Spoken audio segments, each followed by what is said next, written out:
For visitors from around the world, the Brandenburg Gate is the symbol of the once divided city. Since German reunification, Berlin has seen a lot of change. Many traces of its division have been eradicated. People retracing this history go to Checkpoint Charlie. Potsdamer Platz. Or the East Side Gallery, where artists have painted the longest remaining section of the Berlin Wall.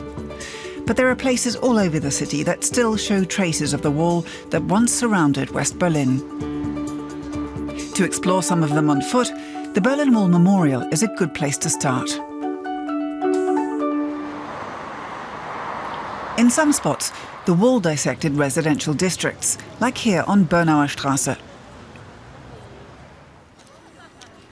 The memorial includes original border fortifications, which give visitors a chance to see the physical means used by East Germany to keep its citizens from escaping.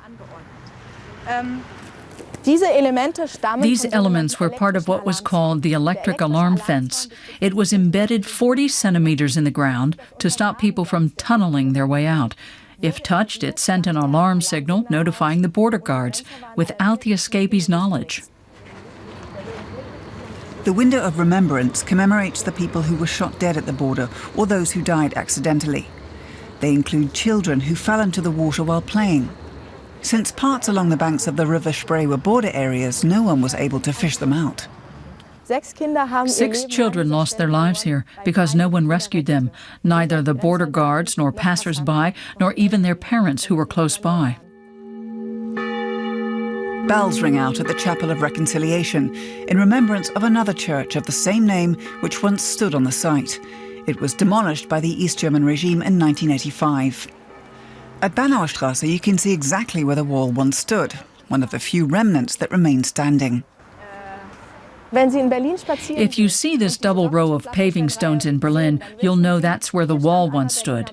And if you don't know which side is east and which is west, look for the metal plate. You can only read it if you're standing on the west side.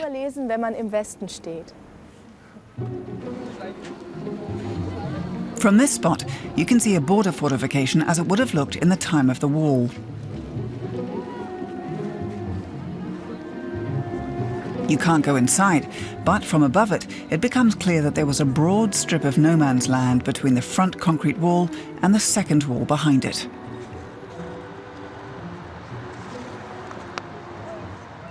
Just splitting a city and splitting a people, and it's really, really horrible to see. But obviously it's really good to, as a European, to understand what happened and to know that really we should try and avoid that again.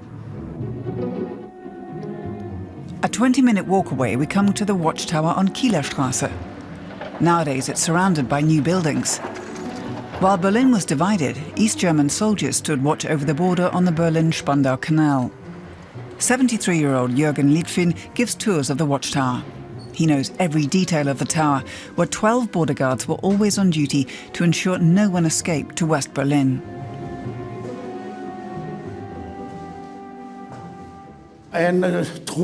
One troop slept, 4 were on standby, and 4 were out on patrol.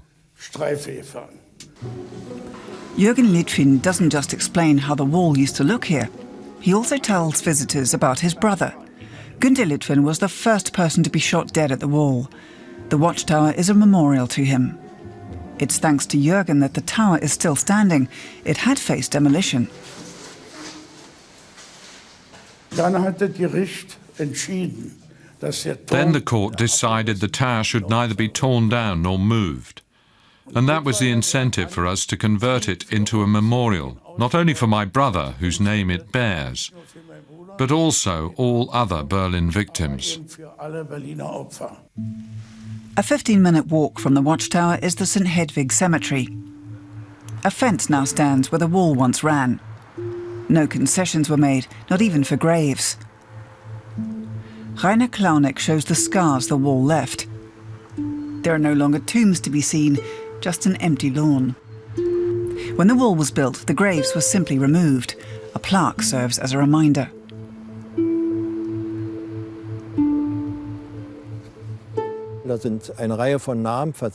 There's a list of names of those who lie under the border strip. One was the architect Ernst von Ihne, who after Schinkel significantly influenced the cityscape, but his grave has been lost forever. A third of the cemetery had to make way for the wall. Only a few tombstones could be saved and relocated.